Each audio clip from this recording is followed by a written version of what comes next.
Hi hello నమస్తే welcome to Suman TV. ప్రస్తుతం మనతో పాటు ఉన్నారు ప్రముఖ గవ్యసిద్ధ వైద్యరత్న డాక్టర్ ఆనంద్ కుమార్ గారు ఉన్నారు. సార్తో మాట్లాడి ఈ మోకాళ్ళ నొప్పులు అనే సమస్య తక్కువ వయసులో రావడానికి కారణాలు ఏంటో తెలుసుకుందాం. అలాగే మోకాళ్ళల్లో గుజ్జుని పెంపొందించుకోవాలంటే ఎలాంటి ఆహారం తీసుకోవాలి, ఇలాంటి హోమ్ రెమెడీస్ ద్వారా ఇది మోకాళ్ళలో గుజ్జు పెరుగుతుందో అని తెలుసుకుందాం. నమస్తే గురుజీ. ఓం నమస్తే జీ, వందే గోమాతరం. ఎలా ఉన్నారు? అద్భుతంగా అండి. Very nice. గురుజీ, ఇప్పుడు మోకాళ్ళ నొప్పులు అంటూ ఉంటారు కదా, ఇది చాలా సహజమే. కానీ కొంతమంది మోకాళ్ళల్లో గుజ్జు అరిగిపోవడం వల్ల తక్కువ వయసులోనే ఈ మోకాళ్ళలో గుజ్జు అరిగిపోతుంది. సో ఈ గుజ్జు అరిగిపోవడం వల్ల ఈ రాపిడి, దీనివల్ల విపరీతమైన నొప్పి, అసలు ఎక్కడికి వెళ్ళలేరు, ప్రయాణాలు అస్సలు చేయలేరు, వెళ్ళాలంటే భయపడుతూ ఉంటారు. సో అతి తక్కువ వయసులో ఈ ప్రాబ్లమ్స్ రావడానికి రీజన్స్ ఏంటంటారు? ఫస్ట్ ఆఫ్ ఆల్ మోకాళ్ళ నొప్పి రావడానికి మెయిన్ రీజన్ ఏంటిది అనేసి అంటే నాభి జరిగిపోవడం. ఓకే. అంటే ఎప్పుడైతే పెల్విక్ రీజన్ కింద మీద అయిపోతుందో కాలు కింద మీద అవుతుంది. దాంతో ఏం జరుగుతుంది అనేసి అంటే ఒక్క కాళ్ళ మీద కాకుండా ఇంకో కాళ్ళ మీద ఒత్తిడి విపరీతంగా జరిగిపోవడం వల్ల ఏమవుతుంది అనేసి అంటే దాన్ని ఓన్లీ ఇప్పుడు ఇచ్చే మందులన్నీ ఎలా ఉన్నాయి అనేసి అంటే ప్రాబ్లమ్ని టోటల్గా క్యూర్ చేయలేవు ఇవి. వాళ్ళంతా చేసేది ఏంటంటే పెయిన్ మేనేజ్మెంట్. పెయిన్ మేనేజ్మెంట్ అంటే ఏంటిది? నొప్పి వస్తుందా, నొప్పిని తగ్గించాలి. ఎలా తగ్గిస్తారు?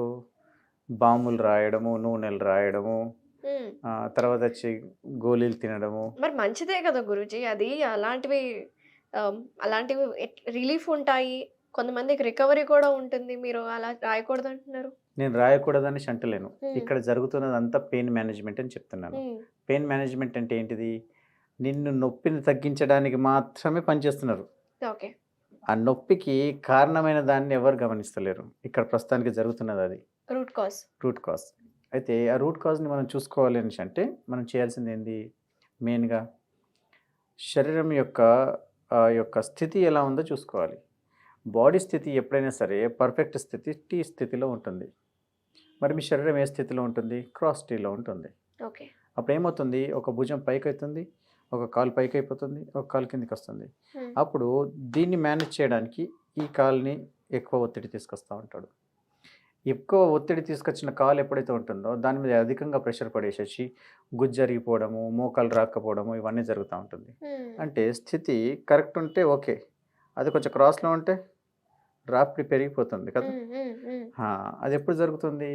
మీ యొక్క నాభి స్థానం జరిగిపోయి అలైన్మెంట్ తప్పిపోతే అలా అవుతుంది. ఇది చాలా మటుకు యాక్సిడెంట్స్లు ఎలా అవుతుంది అంటే మామూలుగా నడుచుకుంటూ పోతున్నప్పుడు నాభి జరిగిపోవడం ఒకటి, అధికంగా బరువులు లేపడము. అంటే బాడీ పాస్చర్ చేంజ్ అయిపోతుంది మీకు. ఎప్పుడైతే బాడీ పాస్చర్ చేంజ్ అయిపోతుందో ఆటోమేటిక్లీ మీ యొక్క స్థితి చేంజ్ అయిపోతుంది, ఎముకల స్థితి. ఎప్పుడైతే ఎముకల స్థితి చేంజ్ అయిపోతుందో ఆ ఎముకల్ని మేనేజ్ చేయడానికి శరీరం ఇంకో విధంగా రియాక్ట్ అవుతూ ఉంటుంది. ఆ రియాక్ట్ అయిపోయిన ఆ యొక్క స్థితిలోనే అప్పుడు ఈ వికృతాలన్నీ ఏర్పడుతూ ఉంటాయి. దాని లోపల నొప్పులు రావడము, గుజ్జు అరిగిపోయింది అనడము, తర్వాత అధికంగా రాపిడి వచ్చేసి మోకాలు ఉబ్బిపోవడము, ఇవన్నీ జరుగుతూ ఉంటాయి. ఇది ఒక ప్రక్రియ. ఈ ప్రక్రియ ఎందుకు అవుతుంది అని అంటే నాభి జరిగిపోవడం వల్ల. ఇంకో ప్రక్రియ ఏంటిది అని అంటే ఇది వచ్చేసి ఇంటర్నల్గా నీ యొక్క ఆహారపు నియమాలు, నీ డైజెషన్ ప్రాపర్లీ లేకపోవడం వల్ల వచ్చేది. ఇది ఎలా జరుగుతుంది అని అంటే బాడీ లోపల యూరిక్ యాసిడ్ పెరిగినప్పుడు అయ్యే కొన్ని సంగతులు అన్నట్టు. దానికి ఏమవుతుంది? ఇక్కడ లోపల కీళ్ళు అనేటివి అరిగిపోతూ ఉంటాయి, కొందరికి వాపులు వస్తూ ఉంటాయి. వాపులు రావడము ఒక పద్ధతి. ఆ వాపులతో పాటు లోపల ఉన్న కార్టిలేజ్ ఏదైతే ఉంటుందో మెత్తటి ఎముక దాని మీద అది అరిగిపోవడము మీరు చెప్పినట్టుగా. సో ఈ పద్ధతులు వేరు అన్నట్టు. అంటే ఇక్కడ ఏంటిదంటే ఈ నొప్పులు ఏవైతే ఉన్నాయో ఈ నొప్పులు వస్తున్నాయి అని అంటే మీకు ఏం చేయాలి? ఇక్కడ ఫస్ట్ బాడీని శుద్ధి చేసుకోవాలి. శుద్ధి చేయాలంటే ఇక్కడ మీరు ఏం చేయాల్సి వస్తుంది? ఇక్కడ మీరు తింటున్న ఆహార పదార్థాల లోపల ఆల్కలైన్ ఎంత తీసుకుంటున్నారు, యాసిడిక్ ఎంత తీసుకుంటున్నారో చూడాలి. ఇలా ఎప్పుడైతే అధికంగా మోకాళ్ళ నొప్పులు వస్తున్నాయి అని అంటే వాళ్ళు ఫస్ట్ టీ మానేసేయాల్సి వస్తుంది. టీ, కాఫీ, కూల్ డ్రింక్స్, మందు, గుట్కా, సిగరెట్ ఇవి మానేయాలి. ఇవి ఉన్న వాళ్ళకు ఖచ్చితంగా మోకాళ్ళ నొప్పులు ఉంటాయి. అంటే మనం ఏం చేయాలంటే శాకాహారం సైడ్ మలుగితే బెటర్ అనేసి అంటాను. ఓకేనా అండి? తర్వాత వచ్చేసి ఇక్కడ కిడ్నీ లోపల క్లీన్జింగ్ అంటే డిటాక్సిఫికేషన్ అవుతలేదు అన్నట్టు కిడ్నీస్లో. అయితే మూత్రం ద్వారా మనకంతా బ్యాడ్ వెళ్ళిపోతుంది కదా. అది ఆ టాక్సిక్ బయట వెళ్ళకపోయేసరికి ఏమవుతుంది? దాని లోపల ఉన్న యూరిక్ యాసిడ్ కాస్త ఖాళీ ప్లేస్లలో పోయి కూర్చోవడం మొదలుపెడుతుంది. హ్మ్. ఇదంతా ఏ విధంగా జరుగుతూ ఉంటుంది మళ్ళీ? ఇంటర్నల్‌గా నాడీ వ్యవస్థ, లింఫాటిక్ సిస్టమ్ వలన మీకు ఇదంతా జరిగిపోతూ ఉంటుందన్నట్టు. మనకు ఏర్పడదు అదంతా. అప్పుడు మీకు కనిపించేదంతా రిజల్ట్ ఏంటిది? వాపులు రావడము, ముట్టుకుంటే నొయ్యడము ఇవన్నీ జరుగుతా ఉంటది. ఓకే. మరి వీటిని తగ్గించడం ఎలా?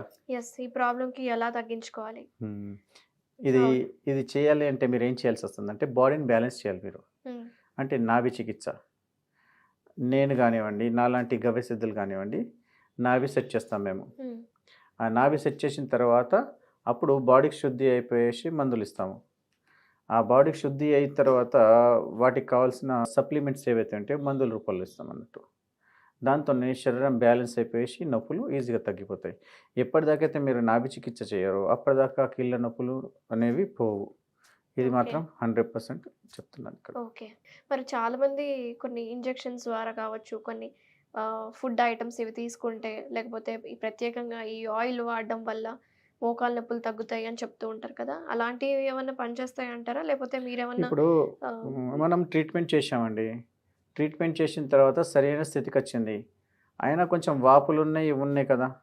మరి వాటిని తగ్గించడానికి మేనేజ్ చేశామనుకోండి కొన్ని రోజులు, అది మామూలు స్థితికొచ్చేస్తుంది కదా! హ్మ్. అప్పటిదాకా వీటిని వాడుకోవచ్చు. అది అద్భుతంగా పనిచేస్తుంది. ప్రాబ్లమ్ ఏం లేదు. అయితే ఓకే. నేను దీనికి వ్యతిరేకం కాదు. హ్మ్. మన వాళ్ళు రూట్ కాజ్‌ని చూసుకోకుండా ఓన్లీ మేనేజ్ చేస్తున్నారు చూసారా? దాన్ని చెప్తున్నాను అంతే. ఓకే. అయితే నేను కూడా ట్రీట్మెంట్ ఇచ్చేసిన తర్వాత కొన్ని సమయాలలో నేను కూడా బామ్ ఇస్తాను. ఎందుకు అధికంగా నీకు వాపొచ్చేసింది కదా! అవును. మరి దాన్ని తగ్గించడానికి స్థితి కరెక్ట్ కూర్చోబెట్టేశాను. అవును. ఆ స్థితి కరెక్ట్ కూర్చోబెట్టిన తర్వాత ఒక 5, 10 రోజులు, 15 రోజులన్నా నీకు ఆ వాపు ఉండొచ్చు కదా కొంతమందికి. అవును. సో, అలాంటి పరిస్థితి ఉన్న వాళ్ళకి మేమేం చేస్తాము అనేసంటే ఆయిల్స్, బామ్స్ కూడా ఇస్తాము. అలా ఏం ప్రాబ్లమ్ లేదు. అట్లా. ఓకే. సో, నేను మళ్ళీ అడగచ్చో లేదో తెలీదు. మీరు పెయిన్ మేనేజ్‌మెంట్ గురించి కాకుండా రూట్ కాజ్‌ని ఐడెంటిఫై చేయాలంటున్నారు కాబట్టి. ఎందుకంటే చాలామంది నొప్పులొచ్చాయంటే ఏం చేయాలి? ఎలాంటివి వాడాలి? ఎలాంటివి తినాలి? అనేది సెర్చ్ చేస్తూనే ఉంటారు. అయితే సో మీరు చెప్పిన దాని ప్రకారం నేనిప్పుడు చెప్పేదేంటంటే ఫస్ట్ నాభి సెట్ చేసుకోండి. ట్రీట్మెంట్ చేసుకోండి. హ్మ్.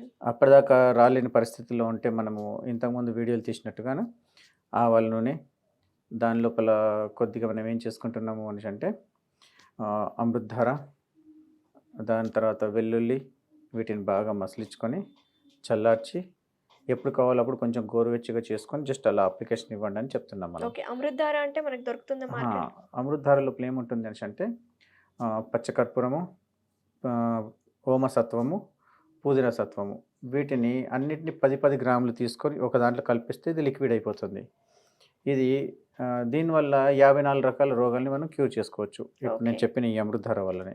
ఓకే. నొప్పికి ఇస్తుంది. మళ్ళీ ఊపిరితిత్తుల లోపల గట్టిగా పీల్చుకోలేకపోతున్నారు అంటే దానికి జస్ట్ అలా బట్టకు పెట్టి వాసన చూసేసినా గాని అద్భుతంగా పనిచేస్తుంది.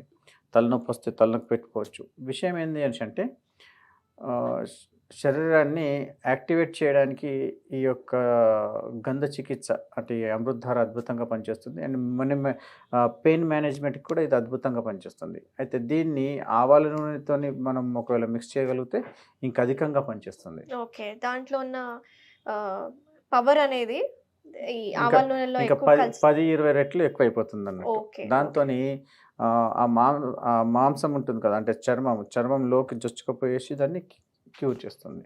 వెరీ అయితే నైస్. ఇంకోటి మీరు గొజ్జు అనేసి అన్నారు. అవును. ఆ గుజ్జుని పెంచుకోవడానికి అద్భుతమైన ఒక గింజున్నది. ఓకే. ఆ గింజ చెప్తాను. అది ఏంటిది? మహాబీర గింజలు అనేసి అంటారు. ఓకే. ఓకే. మీకు కావాలనుకున్నప్పుడు ఏం చేయాలంటే రాత్రి ఒక చెంచాడు నానబెట్టి ప్రొద్దున దాన్ని మీరు కన్జ్యూమ్ చేయగలిగితే మీ యొక్క మోకాళ్ళు అరిగిపోతున్నాయి కదా! దాని లోపల గుజ్జు అద్భుతంగా పనిచేస్తూ ఉంటుంది. ఓహో! ఆ! నైస్. ఈ యొక్క మీరు మహాబీర గింజల్ని మీరు అద్భుతంగా యూజ్ చేసుకోవచ్చు. అండ్ దాంతో పాటు మీరు చేయాల్సిందల్లా ఏంటిదంటే కరెక్ట్‌గా ఆయిల్ తీసుకోవడం మొదలుపెట్టండి. మంచి ఆయిల్. యాహ్! రిఫైన్డ్ ఆయిల్స్ కాకుండా. రిఫైండ్ ఆయిల్ కాకుండా మంచి ఆయిల్ మీరు ఎప్పుడైతే మీరు స్వీకరిస్తారో 100% మీ యొక్క ఈ నొప్పులనేటివి మీరు దూరం పోతాయి. దాంతో పాటు మీరు కన్జ్యూమ్ చేయాల్సింది ఏంది అనేసంటే అద్భుతమైన నెయ్యి. హ్మ్. ఏంది? ఆవు నెయ్యి. దీన్ని మీరు తీసుకోగలిగితే మీ కీళ్ళ నొప్పులు, ఈ వాతం అనేది తగ్గుతుంది. Okay. Thank you so much Guruji. చాలా డీటెయిల్‌గా ఎక్స్‌ప్లెయిన్ చేశారు.